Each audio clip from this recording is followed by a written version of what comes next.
caracterización de las transiciones nieve seca-húmeda a partir de datos Sentinel-SAR en zonas semiáridas de alta montaña, concretamente en Sierra Nevada. Bueno, ¿y por qué es importante tener caracterizada esta transición nieve seca-nieve húmeda? En primer lugar, me gustaría destacar que por qué es importante estudiar la nieve, a pesar de que la tenemos muy lejos. Al final la nieve actúa como una capa, un depósito, como podría ser un embalse, con retardo, actúa con un efecto retardante, que al final... Uy, se está... Vale, actúa como un efecto retardante. ¿Me escucháis al final? Sí. No, but I think you have a second microphone behind your laptop, and that's why it's making the extra... Me quedo aquí, ¿no? Mejor, ¿no? No, que hace interferencia con el micrófono. Sí, me quedo. Aquí bien, ¿no? O el de la tri igual está abierto. Está apagado, está apagado. Bueno, me quedo aquí, ¿no? Sí. Entonces, como os decía... ¿Cómo se te oye ahora? A Pedro, ¿no? ¿Me escucháis bien? Sí. ¿Así lo escucháis bien? Sí. Sí, acercamos para acá. Entonces, como decía, la capa de nieve actúa como un depósito con retardo, ¿vale? Entonces es fundamental entender cómo suceden esas dinámicas, esos cambios, esas transiciones nieve seca, nieve húmeda, para poder gestionar de una manera más óptima el recurso de agua cuando lo tengamos disponible. Para los que no nos conozcan, bueno, trabajamos en Sierra Nevada, ¿vale? Entonces, bueno, voy a confesar que cuando los coches del departamento suben a veces algún pico de kilómetros, somos los culpables, uno de los culpables, porque al final nos tenemos que pues, trasladar a Sierra Nevada. Concretamente trabajamos esta zona de estudio, está en el refugio Poqueira, a unos 2.500 metros de altitud, que es la foto que tenéis aquí, ¿vale? Y estamos en la cara sur. ¿Qué es particularmente destacable de Sierra Nevada? Más allá de que todos los lugares que estudiamos siempre tienen sus particularidades, pero que es diferente de otras montañas, de otras altas montañas como puede ser Pirineos o los Alpes, que estamos ante una montaña que está en un carácter, en un clima mediterráneo, y por lo tanto tenemos unos flujos de una dinámica de fusión de la nieve un poco particular, y somos capaces de encontrar varios ciclos de nieve y fusión dentro de un mismo año, como por ejemplo a lo mejor en los Alpes, una vez comienza la capa de nieve, comienza ese peso a ser un poco estable y digamos no se funde hasta final de primavera, principio de verano.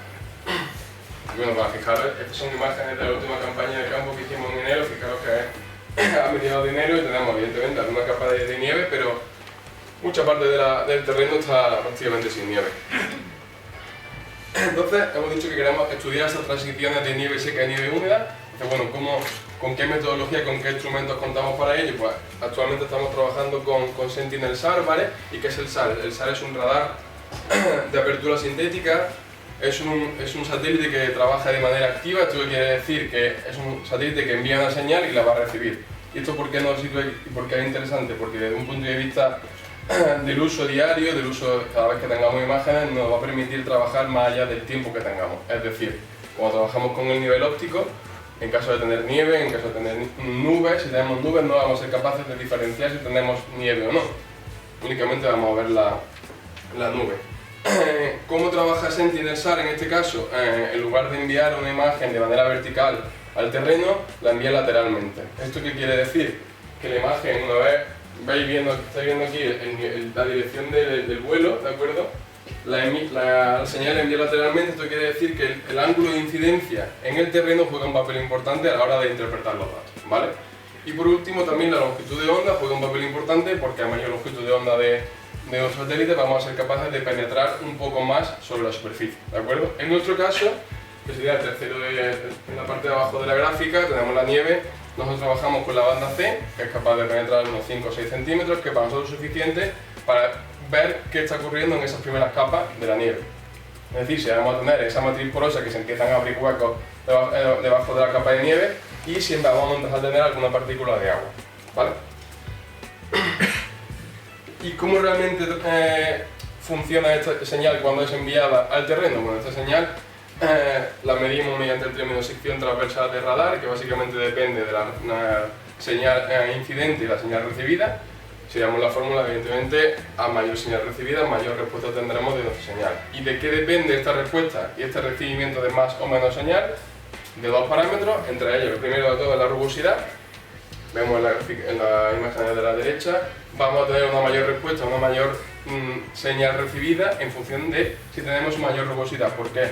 porque va a chocar con más partículas, va a chocar con más superficie y vamos a ser capaces de recibir más señal, ¿vale? El otro parámetro interesante es las propiedades dieléctricas del suelo, que tienen mucho que ver con la cantidad de agua que tengamos, por lo tanto podemos sospechar que esta tecnología nos puede servir mucho para ver si nuestra nieve está seca o tiene alguna componente de agua. Y efectivamente, ¿cómo trabaja esto cuando choca? Cuando esta choca, que hemos visto que si la superficie es rugosa choca y vuelve, y cuanto más rugosa más energía va a volver, ¿cómo se comporta cuando encuentra la nieve? Cuando tenemos una nieve seca, la respuesta va a ser una especie de cristal transparente que va a permitir llegar esa señal al suelo. Sin embargo, cuando entra en contacto con el agua, ¿de acuerdo? Esa constante eléctrica de la que hablábamos aumenta y este agua es capaz de absorber esa señal. Por lo tanto, cuando vayamos a reproducir de una manera temporal nuestra señal a lo largo de todo el año, vamos a ver cómo vamos a tener teóricamente caídas de esa señal y por lo tanto podemos sospechar que tenemos contenido de agua en nuestra matriz porosa, ¿vale? Os pongo esta gráfica, que es una gráfica teórica realizada en los Alpes por un grupo de investigación que lidera Carlos Marín. Y entonces es importante destacar que se ha realizado en los Alpes y pensado en los Alpes. En el momento en que tenemos una capa muy estable, gruesa, profunda de nieve y por lo tanto perdura en el tiempo y digamos que sufre una fusión muy lenta.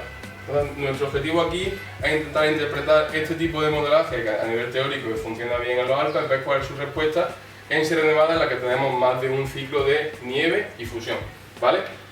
Tenemos en verde y en azul la señal SAR. Es importante destacar que el Sentinel SAR trabaja y tiene imágenes por la mañana y por la tarde, es decir, vamos a ser capaces de diferenciar lo que está ocurriendo en la mañana fría y en la tarde y el impacto de la radiación solar en nuestra nieve, ¿vale? Luego tenemos también el contenido de agua y el equivalente de agua en nieve, que también son dos variables que están directamente relacionadas con el contenido de agua. Entonces al final estamos intentando interpretar cómo varía esa señal que depende de la conductividad eléctrica y cuál es su contenido en agua. Hay una pequeña variación entre el verde y el azul, si lo veis. Eso básicamente es debido al ángulo de incidencia que comentaba al principio. Evidentemente tenemos una misma zona de estudio, pero la imagen no pasa por la misma órbita. Esto quiere decir que al final el ángulo de incidencia será un poquito diferente, pero no nos importa ese desfase entre esas señales, sino los cambios significativos, los locales mínimos, ¿vale?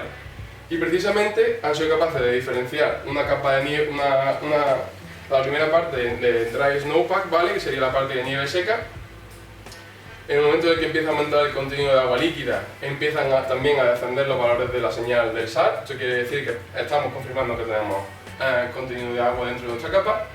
Y justamente coincidiendo con los mínimos locales de ambas señales, de por la mañana y por la tarde, confirmamos que se está empezando a generar correntía directa por parte de la fusión.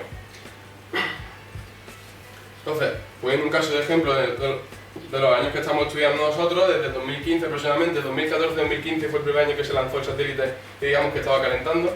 Aquí tenemos el ejemplo del 2019-2020, estamos utilizando variables de precipitación en forma de lluvia y nieve, temperatura, fracción de cobertura de la cámara terrestre que tenemos allí en el refugio Foqueira, para confirmar de manera óptica y visual si tenemos capa de nieve o no, equivalente de agua y humedad en el suelo en la primera capa, ¿vale? Entonces veamos cómo en la parte inferior aquí tenemos la señal de por la mañana y por la tarde, y yo concretamente os he destacado este evento y este de aquí, ¿de acuerdo? Vamos a ver el primero, que estamos ante una capa bastante pequeña desde el punto de vista del espesor de la nieve, ¿de acuerdo? Pero aún así, tanto la señal de por la mañana como por la tarde es capaz de detectar una pequeña variación, es decir, es suficientemente sensible a pequeñas capas de nieve también, ¿vale? Y un segundo caso que es un poquito más interesante porque hay más cosas en juego. Tenemos una local mínimo claramente cuando empieza a calentarse esa nieve por la tarde.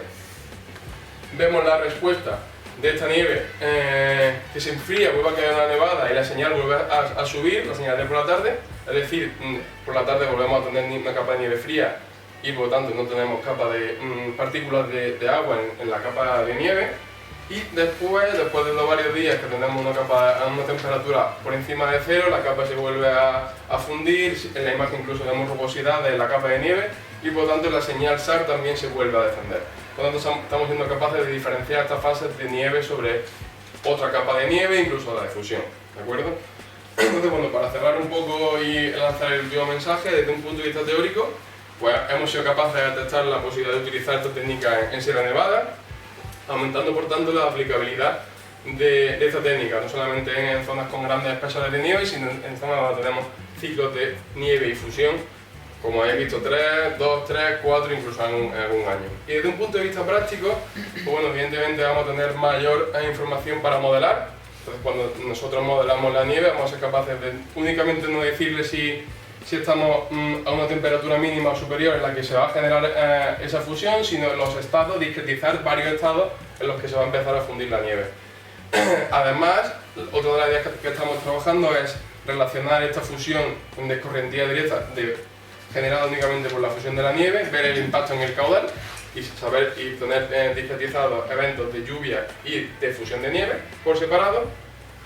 Y por último, que lo enlazo con el principio de la ponencia, enlazarlo desde el punto de vista de la gestión. Estamos ante un embalse que se fusiona y se descongela en primavera y en verano, y por lo tanto conocer y saber cómo se mueve, cómo cambian esa dinámica, nos va a permitir mejorar nuestra gestión del agua.